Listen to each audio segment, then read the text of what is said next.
तो टॉपिक है हमारे पास न्यूक्लिक एसिड। अब जानते हैं कि न्यूक्लिक एसिड के अंदर दो यहाँ पर मेनली टॉपिक आ जाते हैं। एक डीएनए है और एक आरएनए है।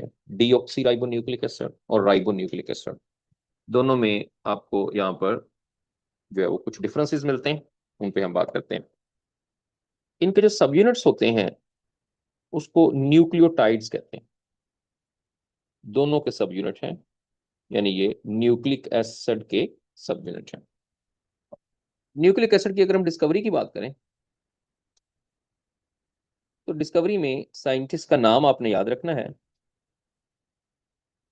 एफ माइस्टर साइंटिस्ट 1869 में इसने जो है वो इसको सबसे पहले आइसोलेट किया था from the pus cells, infectious cell से, एंड फिश स्पर्म। और इसने आइसोलेट किया था फ्रॉम द न्यूक्लियस, सेल के न्यूक्लियस से। न्यूक्लियस से आइसोलेट करने की वजह से उसने इसका नाम जो है वो शुरू में रखा था न्यूक्लियन।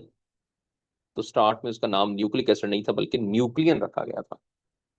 और बाद में फिर इसको रीनेम किया गया। जब इसकी नेचर को देखा तो ये देखा कि ये एसिडिक है, तो again rename later on nucleic acid.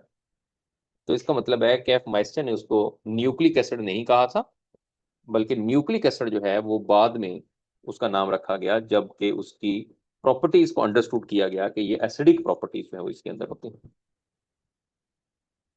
अब इसमें एक क्वेश्चन है, कंपोनेंट्स ऑफ न्यूक्लिक एसिड। ये बताएं कि न्यूक्लिक एसिड जो है उसके कंपोनेंट क्या क्या है। इसमें मेनली तीन कंपोनेंट आते हैं। Number one is pentose sugar, यानी 5 कार्बन वाली शुगर। अब ये पेंटोज शुगर अगर तो वो डीएनए होगा तो डीऑक्सी राइबोस होगी, और अगर वो आरएनए होगा तो वो राइबोस शुगर होगी। अब डीऑक्सी राइबोस और राइबोस में आप जानते हैं कि इसके अंदर एक जो ऑक्सीजन है वो लेस होती है एट कार्बन नंबर 2। एक oxygen less at carbon number 2, यानी जब आप पेंटोज शुगर बनाते हैं तो पेंटोज शुगर में कार्बन जो है वो 5 होते हैं, like this. Carbon number 1 2 3 4 and 5।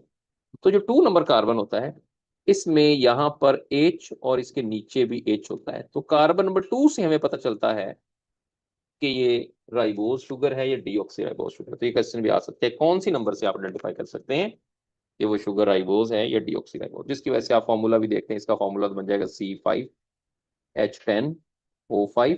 तो डीऑक्सी राइबोज का फॉर्मूला क्या बनेगा, C5, कार्बन 5 ही है क्योंकि पेंटोज है, ऑक्सीजन जो है वो एक कम होती है, तो ये सी ऑक्सीजन 4 यहाँ पर बनेगा। एक तो कंपोनेंट इसमें आ गया 5 कार्बन वाली शुगर। दूसरा कंपोनेंट इसके अंदर है वो है फॉस्फेट ग्रुप। ये आपको इसमें कंपोनेंट मिलता है।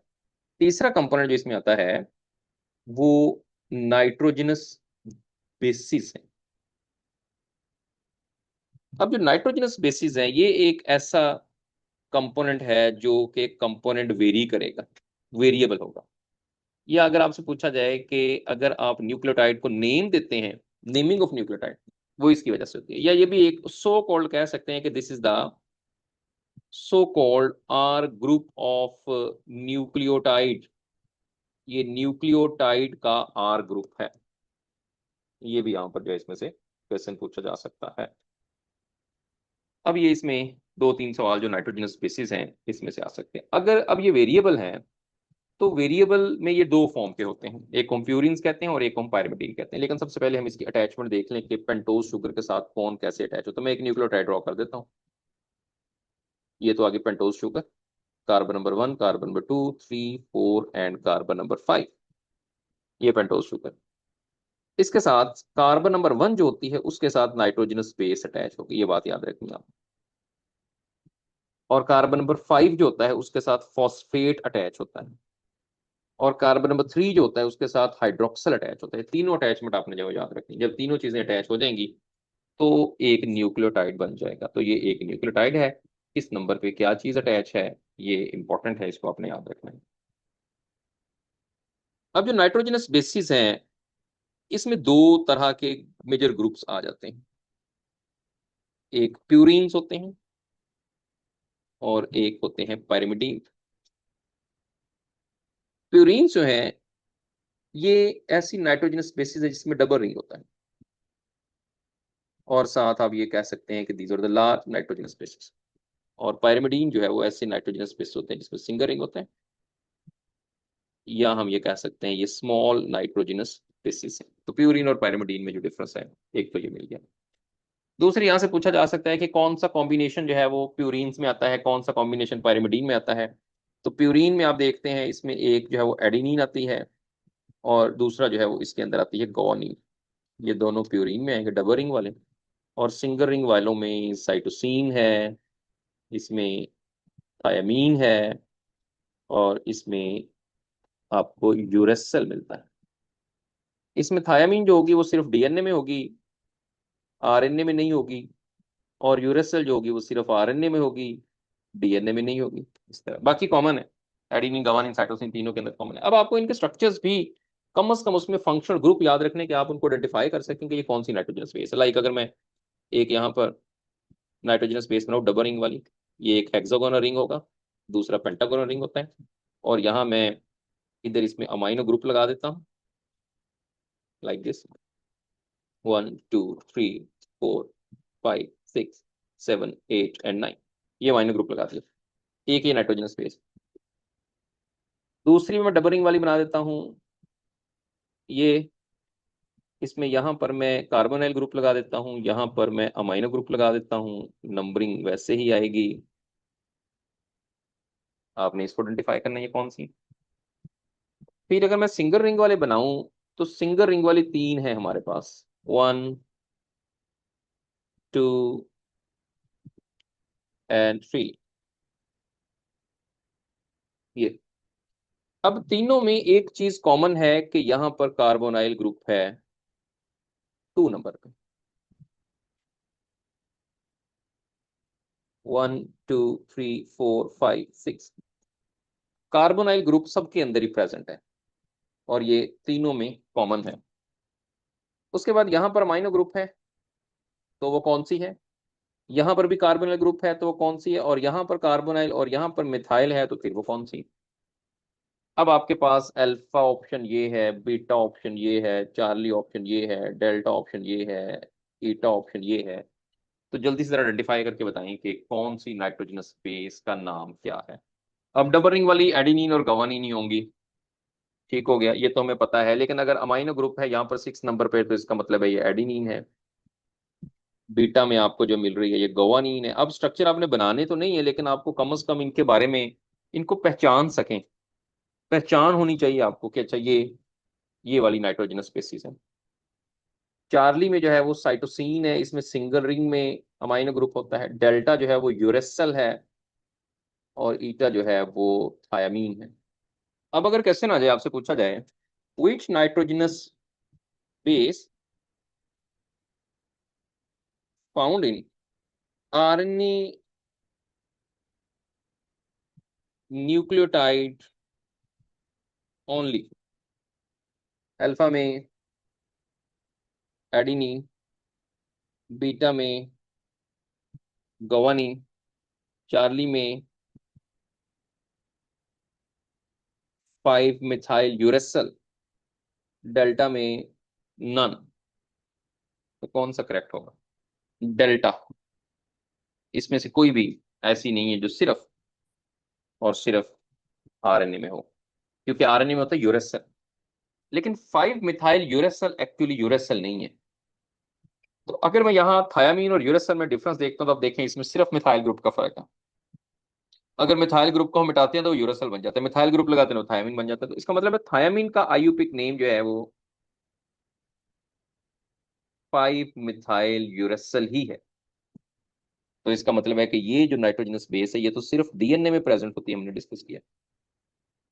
तो इसमें कोई भी ऑप्शन नहीं है करेक्ट, डेल्टा इसमें आना है। एडेनिन और गुआनिन दोनों के अंदर ही प्रेजेंट है। तो इस तरह से करके क्वेश्चन जो है वो आपसे पूछे जा सकते हैं। अब यहाँ पर जो बॉन्डिंग होती है, थोड़ा सा उस बॉन्डिंग के बारे में हम देख लें कि यहाँ पर एक न्यूक्लियोटाइड आपके सामने नजर आ रहा है। इसमें एक तो फॉस्फेट शुगर के साथ बॉन्ड बना रहा है, इस पे पहले भी शायद हमने बात की थी कि this bond is called the phosphoester bond, ये वाला। और ये वाला जो बॉन्ड आपको नाइट्रोजनस बेस और शुगर के दरमियान मिल रहा है, that is the N glycosidic linkage, N glycosidic linkage. नहीं, फॉस्फोडाइस्टर तो उस वक्त कहेंगे ना जब फॉस्फेट आपस में मिलेंगे पोली न्यूक्लियोटाइड में। अब तो सिंगल एक न्यूक्लियोटाइड कह रहे हैं, तो एक न्यूक्लियोटाइड हम कह रहे हैं तो इसका मतलब है कि उसमें एक ही बॉन्ड है। जब न्यूक्लियोटाइड की चेन बनेगी तो उस वक्त फॉस्फोडाइस्टर कहेंगे, अभी ये फॉस्फोडाइस्टर नहीं है। तो फॉस्फोएस्टर बॉन्ड जो होता है दैट इज द पीओसी, ये फॉस्फोएस्टर बॉन्ड। लेकिन जब डाइएस्टर बनेगा तो फिर वो एक और कार्बन के साथ भी अटैच होगा। एक फॉस्फेट दो जगह पर जब अटैच होगा तो उसको डाइएस्टर कहेंगे। लेकिन वो साफ जरा एक न्यूक्लियोटाइड में नहीं हो सकता, वो तो पोली न्यूक्लियोटाइड चेन के अंदर होगा जब डीएनए या आरएनए अब उसमें बनेंगे। तो एक तो आपको इस तरह से इनको आइडेंटिफाई करना है, और इससे आपको अंदाजा होगा कि कौन सा न्यूक्लियोटाइड किस तरह से प्रेजेंट होता है। इसके अलावा डीएनए और आरएनए जो है उसमें नाइट्रोजन स्पेसिस का फर्क भी है। डीएनए मोस्टली डबल स्ट्रैंडेड होते हैं, आरएनए मोस्टली सिंगल स्ट्रैंडेड होते हैं। डीएनए जो है वो न्यूक्लियोटाइड जो उसके अंदर जो है वो न्यूक्लियस के अंदर होते हैं, आरएनए जो है वो पूरे सेल के अंदर बन के डीएनए से बाहर आते हैं, और उसमें डिफरेंट फॉर्म है। आगे हमने आरएनए की बात करनी है, तो उसमें जो है वो मैसेंजर आरएनए भी है, उसमें ट्रांसफर आरएनए भी है, उसमें राइबोसोमल आरएनए भी है। तो डिफरेंट टाइप्स ऑफ आरएनए उसके अंदर जो है वो प्रेजेंट होते हैं। अब इसमें हम जो मेन टॉपिक है वो डीएनए और आरएनए का स्ट्रक्चर है। हमने डीएनए और आरएनए जो है उसका स्ट्रक्चर स्टडी करना है यहाँ पर। सबसे पहले हम देखेंगे स्ट्रक्चर ऑफ डीएनए। डीएनए का स्ट्रक्चर क्या है? अब डीएनए के स्ट्रक्चर में सबसे पहले साइंटिस्ट की कुछ कंट्रीब्यूशन देखेंगे। विल्किन एंड फ्रैंकलिन, इसने 1951 में एक्स रे डाइफ्रैक्शन की डीएनए की।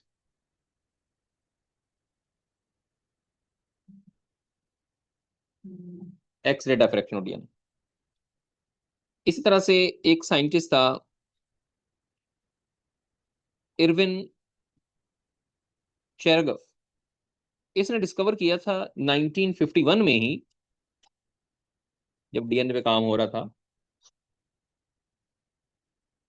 चेरगफ्स रूल। इस रूल पे भी हम बात करेंगे कि रूल क्या होता है। ये रूल ये होता है कि किसी डीएनए में जितने एडेनिन होते हैं उतने थायामीन होते हैं, और जितने साइटोसिन होते हैं उतने ही गवानीन होते हैं। तो स्पेशली जो कॉम्प्लीमेंट्री बेस पेयरिंग की अंडरस्टैंडिंग थी वो इरविन चेरगफ ने कहा कि एक डीएनए में जितने एडेनिन है उतने ही थायामीन है, जितने साइटोसिन है उतने ही गवानीन होते हैं। नाइट्रोजनस बेसिस की जो पेयरिंग है वो इसके अंदर उसने कॉम्प्लीमेंट्री बताई। उसके बाद 1953 में वॉटसन एंड क्रिक, इसने डीएनए स्केल मॉडल दिया।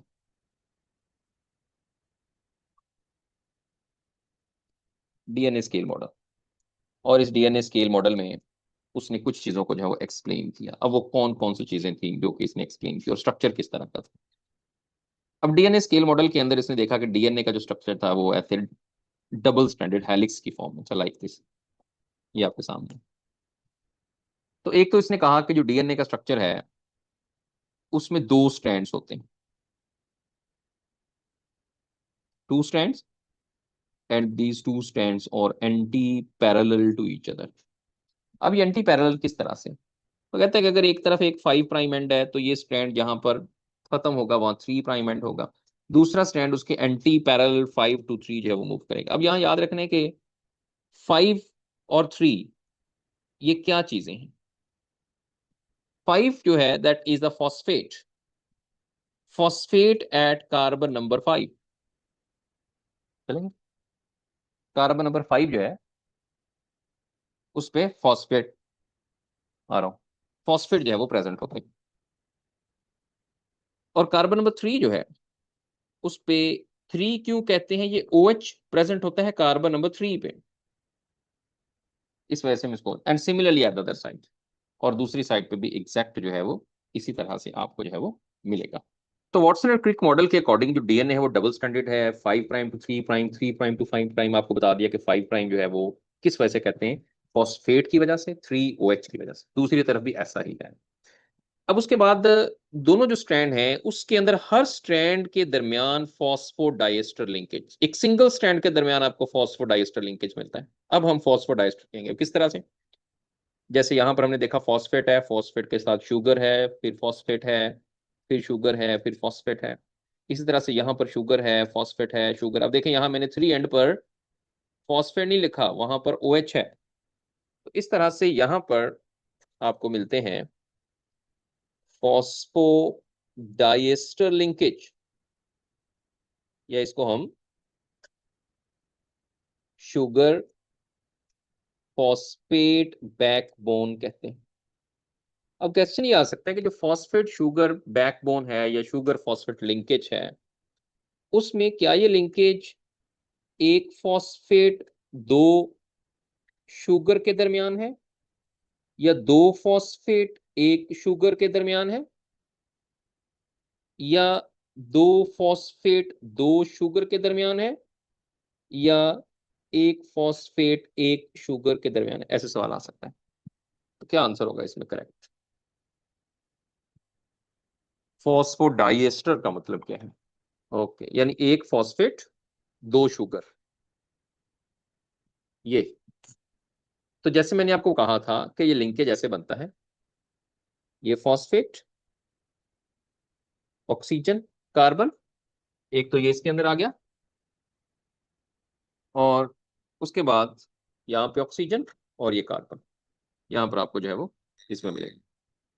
अब इसमें ये फॉस्फेट शुगर के साथ बॉन्ड बना रहा है, इधर ये फॉस्फेट जो है वो शुगर के साथ बॉन्ड बना रहा है। अब इसका मतलब ये हुआ कि एक तरफ फॉस्फेट जो है वो का शुगर नंबर 5 में कार्बन नंबर 5 के साथ अटैच है, तो दूसरी तरफ कौन सा कार्बन होगा? क्या ये भी 5 होगा, या 3 होगा, या 1 होगा, या 2 होगा? कौन सा कार्बन होगा यहाँ पर? Carbon number 3। यस। तो यहाँ पर जो कार्बन होगा ये कार्बन नंबर 3 होगा। तो इसका मतलब फॉस्फोडाइस्टर लिंकेज के अंदर एक तरफ कार्बन नंबर 5 होता है, दूसरी तरफ कार्बन नंबर 3 होता है। तो इस तरह से जो लिंकेज बनता है, that linkage is called the phosphodiester linkage. तो इस तरह से ये, लेकिन यहाँ ये भी याद रखना है कि ये फॉस्फोडाइस्टर लिंकेज एक पॉलीन्यूक्लियोटाइड स्ट्रैंड्स के न्यूक्लियोटाइड्स के दरमियान होता है।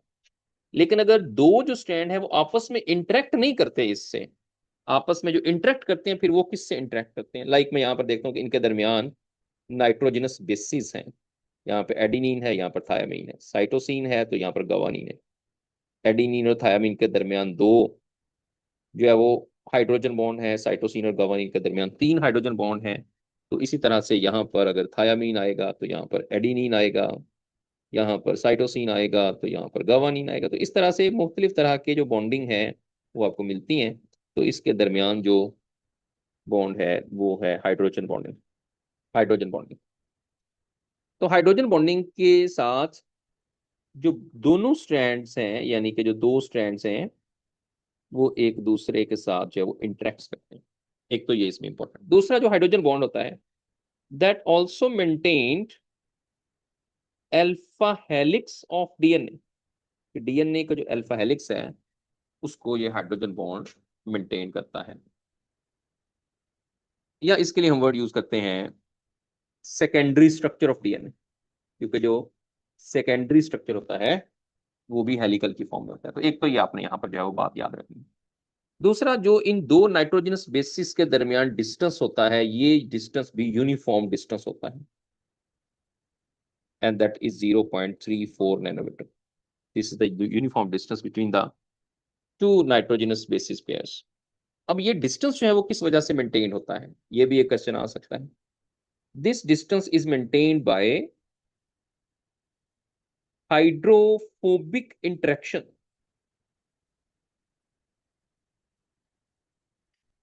या हम इसके लिए एक और वर्ड भी यूज करते हैं, वेंडरवॉल फोर्सेस। ये इस यूनिफॉर्म डिस्टेंस में उसको मेंटेन करती हैं। अब जब हम एक कंप्लीट टर्न देखते हैं डीएनए के अंदर, वन कंप्लीट टर्न, तो एक कंप्लीट टर्न जो है उसमें 10 पेयर्स ऑफ नाइट्रोजनस बेसिस होती हैं। तो अगर हम यहाँ पर डिस्टेंस देखें तो 10 को मल्टीप्लाई के 0.34 के साथ, तो ये बन जाएगा 3.4 नैनोमीटर या 34 एंगस्ट्रम वर्ड यूज होता है। तो ये भी एक क्वेश्चन आ सकता है, आपसे पूछा जा सकता है। दूसरा, इसके अंदर अगर हम देखेंगे तो आपसे डायमीटर डीएनए का पूछा जा सकता है कि डीएनए का डायमीटर क्या है। तो डीएनए का डायमीटर जो है वो 2 nanometre. And how this diameter of the DNA is maintained, ये कैसे मेंटेन होता है? ये डीएनए का जो डायमीटर मेंटेन होता है उसको कौन मेंटेन करता है? तो आपका आंसर होगा complementary base pairing. Complementary base pairing. अब कॉम्प्लीमेंट्री बेस पेयरिंग का मतलब क्या है? इसका मतलब है डीएनए के सामने आरएनए, और सॉरी जो है वो एडेनिन के सामने थायामीन, और साइटोसिन के सामने गवानीन। इसका मतलब ये हुआ कि अगर एक तरफ सिंगल रिंग आ रहा है तो दूसरी तरफ डबल रिंग आएगा। अगर एक तरफ डबल रिंग आ रहा है दूसरी तरफ सिंगल रिंग आएगा। अगर हम यहां पर कर लें एडिनिन थायामीन, ये भी हो सकता है कि अगर इधर डबल रिंग आएगा तो इधर सिंगल रिंग आएगा। तो इट मीन्स के कभी ऐसा नहीं होगा कि डबल के सामने डबल आ जाए, सिंगल के सामने सिंगल आ जाए। तो इस वजह से डायमीटर मेंटेन रहता है, which is the 2 nanometre diameter. तो यहाँ 3-4 पॉइंट बहुत इंपॉर्टेंट है। हाइड्रोफोबिक इंटरेक्शन कहाँ पर होता है, हाइड्रोजन बॉन्ड जो है वो कहाँ पर प्रेजेंट है, नाइट्रोजनस बेसिस के दरमियान जो है वो प्रेजेंट होता है, और ये hydrogen bond alpha helix structure को मेंटेन करता है। अब ये भी आ सकता है कि बताएं हाइड्रोजन बॉन्ड जो है वो कौन कौन से एलिमेंट्स के दरमियान प्रेजेंट होता है। तो ऑप्शन अगर आपसे पूछी जाए कि क्या ये कार्बन हाइड्रोजन के दरमियान होता है, क्या ये हाइड्रोजन ऑक्सीजन के दरमियान होता है, क्या ये हाइड्रोजन नाइट्रोजन के दरमियान होता है, या दोनों बी और सी करेक्ट हैं? कौन से एलिमेंट के दरमियान हाइड्रोजन बॉन्डिंग होती है जब नाइट्रोजनस बेसिस आपस में हाइड्रोजन बॉन्डिंग करती हैं? जो करेक्ट ऑप्शन है वो डेल्टा है। तो ये बात याद रखनी है कि जिन एलिमेंट्स के दरमियान हाइड्रोजन बॉन्डिंग होती है उसमें हाइड्रोजन और ऑक्सीजन, और नाइट्रोजन और हाइड्रोजन, इन दो के दरमियान ही होती है। इसके अलावा तीसरा कोई एलिमेंट जो है वो इसमें इन्वॉल्व नहीं होता। तो यहाँ पर ये आपने एक तो हाइड्रोजन बॉन्डिंग जो है वो इसमें आपने याद रखनी है कि कौन कौन सी हाइड्रोजन बॉन्डिंग होती है। तो ये डीएनए के स्ट्रक्चर में से जितनी भी ये इन्फॉर्मेशन आपको दी है वो आपने याद रखनी। अब हम थोड़ा सा इस पे बात करेंगे चरग फ्रूल पे।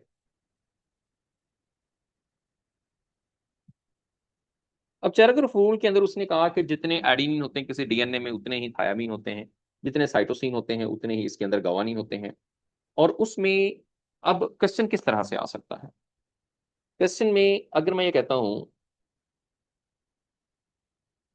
If amount of adenine in DNA is 20%,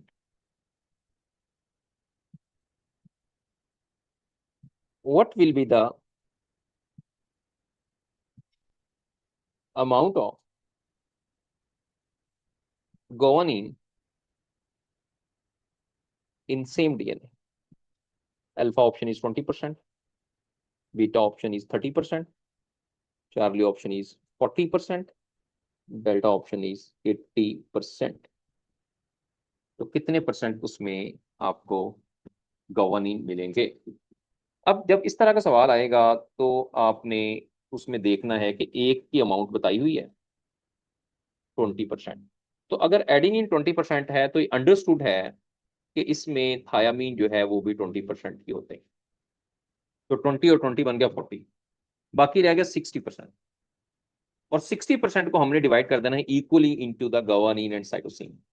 तो इसका मतलब है कि दोनों का भी शेयर 30-30% बना, जिसकी वजह से यहाँ पर 30% आपको मिलेगा गवानीन। तो इस तरह का क्वेश्चन भी इसमें पूछा जा सकता है। तो ये इसमें चेरा का फ्रूट है। बाकी डीएनए की अमाउंट हम जानते हैं हैप्लॉइड सेल में हाफ होती है, डिप्लॉइड में पूरी होती है, क्योंकि क्रोमोसोम्स में उसके नंबर में फर्क होता है। तो इस तरह से ये भी आपसे पूछा जा सकता है। उसके बाद हम बात करेंगे आरएनए पे, which is the ribonucleic acid. ये ज्यादातर सिंगल स्ट्रैंडेड होते हैं, throughout the cell present होते हैं। मेन काम इनका जो है वो प्रोटीन सिंथेसिस होता है। क्योंकि हमारे पास एक कॉन्सेप्ट है, that concept is called the central dogma.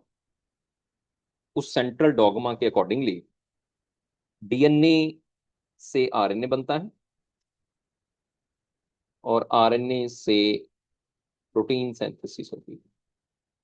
तो इसमें जो फर्स्ट स्टेप है डीएनए से जो आरएनए बनता है, दैट इज द ट्रांसक्रिप्शन। और दूसरा जो स्टेप है, विच इज द ट्रांसलेशन। तो ट्रांसक्रिप्शन एंड ट्रांसलेशन, दो स्टेप आपको यहाँ पर मिलते हैं। फर्स्ट स्टेप सेंट्रल डॉगमा का ट्रांसक्रिप्शन है, फिर ट्रांसलेशन। आरएनए की जो ज्यादा इंपॉर्टेंट हमने पढ़नी है वो टाइप्स पढ़नी है। क्वेश्चन में इसमें सीधे सीधे सवाल आता है, एक दो क्वेश्चन आए हैं, उस पर हम थोड़ी सी डिस्कशन कर लेंगे। आरएनए में एक तो होता है मैसेंजर आरएनए, एमआरएनए। दूसरा जो है वो transfer RNA, which is tRNA. तीसरा जो है वो राइबोसोमल आरएनए, जो कि है आरआरएनए। सबसे ज्यादा अमाउंट राइबोसोमल आरएनए की होती है टोटल आरएनए में, ये 80% है। दूसरे नंबर पे ये ट्रांसफर आरएनए होते हैं, विच इज 10 to 20%। तीसरे नंबर पे मैसेंजर आरएनए होते हैं, जो कि 3 to 4% होते हैं। एक तो परसेंटेज याद है। दूसरा इसमें फंक्शन ये है कि जो मैसेंजर आरएनए होता है वो इंफॉर्मेशन को लेके आता है। कहाँ से लेके आता है? डीएनए से लेके आएगा। और कहाँ लेके जाएगा? राइबोसोम के पास लेके जाएगा, ताकि वो प्रोटीन बना सके। तो प्रोटीन बनाने के लिए इंफॉर्मेशन मैसेंजर आरएनए लेके आएगा। और ये इंफॉर्मेशन किस फॉर्म में होती है? इंफॉर्मेशन कोडोन की फॉर्म में होती है। कोडोन जो है that's the combination of 3 nucleotide. इसमें 3 न्यूक्लियोटाइड होते हैं, और 3 न्यूक्लियोटाइड के अंदर जो इंफॉर्मेशन होती है वो एक अमाइनो एसिड के लिए होती है। ये ट्रांसफर आरएनए जो है वो क्या करते हैं? They pick up the amino acid. उन्होंने अमाइनो एसिड को लाना है और उनको अरेंज करना है इनटू पॉलीपेप्टाइड चेन। उनको चेन बनाने में अरेंज करना है, और अरेंज करना है according to information on messenger RNA. किसकी इंफॉर्मेशन के अकॉर्डिंग? मैसेंजर आरएनए की इंफॉर्मेशन के अकॉर्डिंग उसको वहां पर अरेंज करना है। तो इसका मतलब है कि इस पर जो ट्रांसफर आरएनए होता है, इस पर एंटी कोडोन होते हैं। और ये एंटी कोडोन जो होते हैं, they are complementary to the codon. ये कोडोन के कॉम्प्लीमेंट्री होते हैं। अगर मैं कहता हूं कि एक कोडोन है AUG, तो एंटी कोडोन जो होगा वो UAC होगा। तो यहाँ याद रखना, यहाँ थायामीन नहीं आएगा, क्योंकि RNA है। समटाइम थायामीन लिखा होता है और आप उसको कॉम्प्लीमेंट्री बना के गलत आंसर कर देते हैं। तो इसने अपनी कोडोन ने जब इंफॉर्मेशन देनी है ट्रांसफर आरएनए को कि कौन सा अमाइनो एसिड कहाँ जोड़ना है, तो इनके दरमियान कॉम्प्लीमेंट्री कोडोन एंटी कोडोन होते हैं। जो राइबोसोमल आरएनए होता है, ये राइबोसोम सिंथेसिस का काम करता है। राइबोसोम की फॉर्मेशन के अंदर जो है ये रोल प्ले करता है। क्योंकि जब आप राइबोसोम को देखते हैं, तो राइबोसोम के अंदर आपको दो चीजें मिलती हैं। राइबोसोम में आपको RRNA भी मिलते हैं, जो कि अबाउट 50% RRNA होते हैं, और बाकी इसमें प्रोटीन होती है। तो इसका मतलब है कि ये RNA जो है that will act as site for protein synthesis. तो प्रोटीन बनाने के लिए जगह काम। अब तीनों आरएनए का प्रोटीन बनाने में रोल है। एक आरएनए इंफॉर्मेशन देगा, दूसरा मैसेंजर आरएनए लाएगा, तीसरा तो वो जगह है जहां वो प्रोटीन बनेगी, यानी फैक्ट्री है, जैसा कि राइबोसोम इसमें होता है। अगर हम मैसेंजर आरएनए की लेंथ को देखेंगे कि कितनी इसकी लेंथ होती है, या इसमें न्यूक्लियोटाइड कितने होते हैं, ये सवाल आता है पेपर में। तो न्यूक्लियोटाइड जो है वो डिपेंड करेंगे किस पे? साइज ऑफ प्रोटीन पे। कि प्रोटीन का साइज कितना है, प्रोटीन में कितने अमीनो एसिड हैं जो बन रही है, उस पे जो आरएनए है, मैसेंजर आरएनए, उसकी लेंथ जो है वो डिपेंड करती है। अब इन केस साइज का कैसे पता चले? हमने देखा कि 3 न्यूक्लियोटाइड जो है उसके अंदर इंफॉर्मेशन जो है वो एक अमीनो एसिड के लिए है। तो इसका सवाल आ जाता है कि अगर मैं कहता हूँ कि एक प्रोटीन बन रही है, जो बन रही है उसमें 300 अमीनो एसिड होने चाहिए। तो अगर 300 अमीनो एसिड जो है वो प्रोटीन में होंगे, तो बताएं डीएनए में कितने न्यूक्लियोटाइड होंगे, considering the stop codon as well. आपने स्टॉप कोडोन को भी कंसिडर करना है। 300 न्यूक्लियोटाइड होंगे। 900 न्यूक्लियोटाइड होंगे, 901 न्यूक्लियोटाइड होंगे, या 903 न्यूक्लियोटाइड होंगे? जी।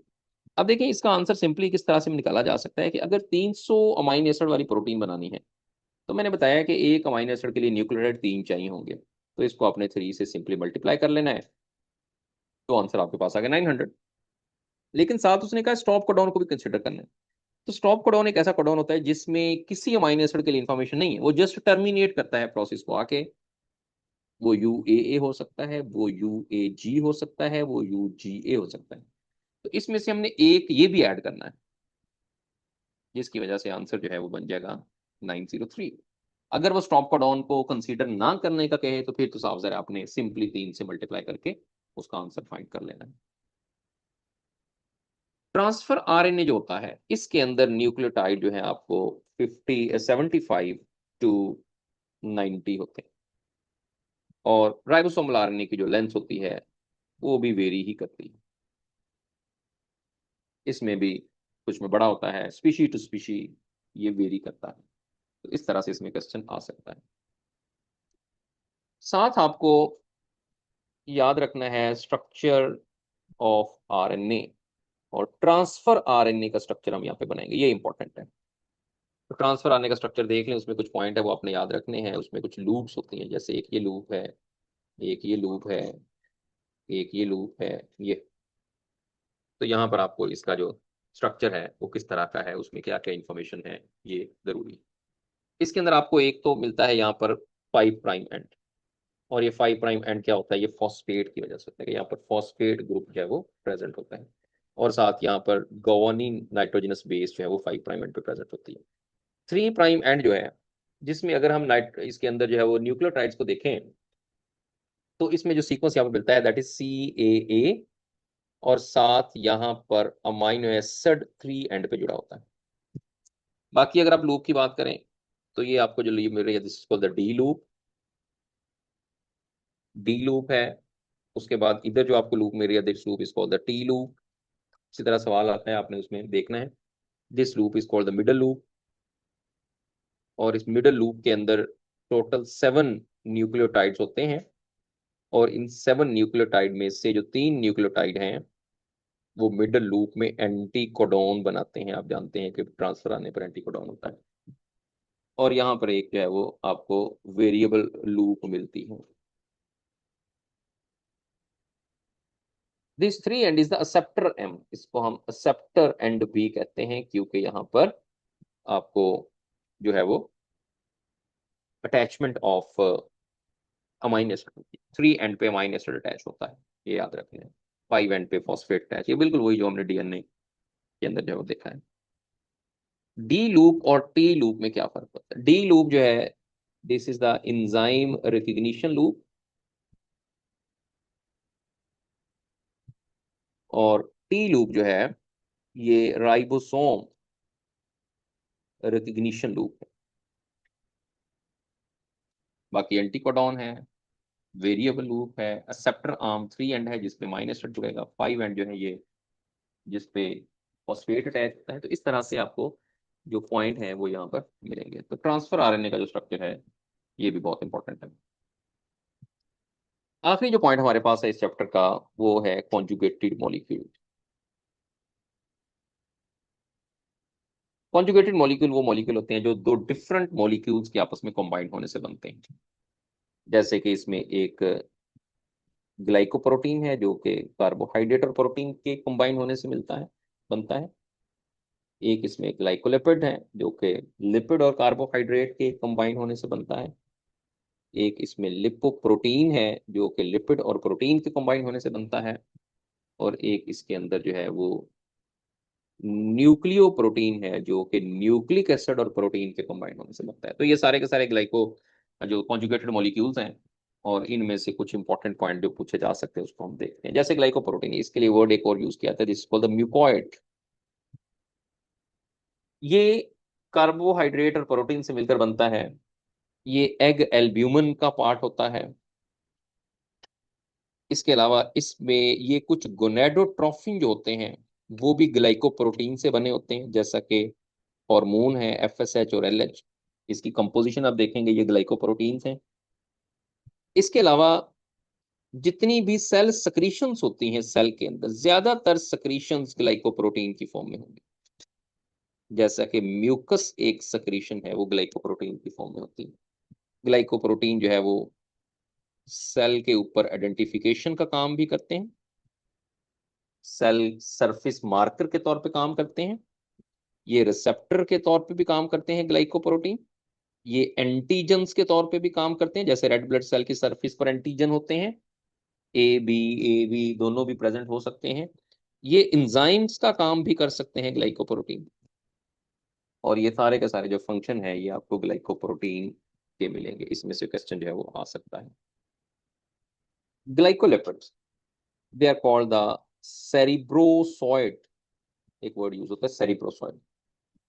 अब सेरिब्रोसॉइड ये ब्रेन से रिलेटेड, जैसे सेरिब्रम से रिलेटेड है, ये एक्चुअली प्रेजेंट है व्हाइट मैटर ऑफ ब्रेन। ये ब्रेन के व्हाइट मैटर के अंदर प्रेजेंट होते हैं। माइलिन शीट की फॉर्मेशन के अंदर भी इसका रोल होता है ब्रेन के अंदर, ये आपने इसमें याद रखना है। और ये क्लोरोप्लास्ट जो है उसकी इनर मेम्ब्रेन के अंदर भी ये प्रेजेंट होते हैं, जो ग्लाइकोलिपिड्स हैं। बाकी आप जानते हैं कि सेल मेम्ब्रेन के अंदर भी लिपिड, प्रोटीन और कार्बोहाइड्रेट प्रेजेंट होते हैं। तो इस तरह से ये पूछा जा सकता है। लिपोप्रोटीन ये हमारे ब्लड के अंदर प्रेजेंट है। लिपोप्रोटीन जो है ये मिल्क के अंदर प्रेजेंट होते हैं। लिपोप्रोटीन जो है ये एग यॉक के अंदर प्रेजेंट होते हैं। ये डिफरेंट ऑर्गेनल्स में प्रेजेंट हैं, न्यूक्लियस में प्रेजेंट हैं, एंडोप्लाज्मिक रेटिकुलम के अंदर प्रेजेंट होते हैं। इसके अलावा ये माइटोकॉन्ड्रिया के अंदर है, यानी मुख्तलिफ तरह की ऑर्गेनल्स के अंदर आपको लिपोप्रोटीन मिलते हैं। इसके अलावा ये हमारे ब्लड के अंदर दे कैरी द ट्राइग्लिसराइड्स, क्योंकि हमारी बॉडी के अंदर जो लिपिड्स हैं वो ट्राइग्लिसराइड्स की फॉर्म में चाहिए, तो ये इसको कैरी करते हैं। फैट सोलुबल वाइटामिन जो है उसको कैरी करने के लिए ये लिपिड्स जो है वो लिपोप्रोटीन जो है वो काम करते हैं। इसी तरह से मुख्तलिफ तरह के जो कोलेस्ट्रॉल होते हैं बॉडी के अंदर उसको कैरी करने के लिए भी लिपोप्रोटीन का रोल होता है। तो ये मुख्तलिफ तरह के रोल आपको लिपोप्रोटीन्स के मिलते हैं। न्यूक्लियो प्रोटीन, या इसके लिए वर्ड हम यूज कर देते हैं न्यूक्लियो हिस्टोन, क्योंकि ये क्रोमोसोम के अंदर जो है वो प्रेजेंट है। हिस्टोन प्रोटीन और न्यूक्लिक एसिड। और ये रेगुलेशन ऑफ जीन एक्सप्रेशन, यानी कि प्रोटीन जब बनती है इसको जीन एक्सप्रेशन कहते हैं, उसको रेगुलेट करने के लिए सारी इंफॉर्मेशन जो है वो यहाँ से आती है। तो ये भी इसके अंदर जो है वो इम्पोर्टेंट है। तो ये मुख्तलिफ जो कॉन्जुगेटेड मॉलिक्यूल्स हैं इनके जो फंक्शंस हैं, तो ये भी आपको यहाँ पर जो है वो लर्न करने हैं। So this is all about today's lecture. ये बायोमोलिक्यूल्स का हमारा लेक्चर जो वो कंप्लीट हुआ। यहाँ तक कोई क्वेश्चन है, किसी का कन्फ्यूजन है तो आप पूछ सकते हैं।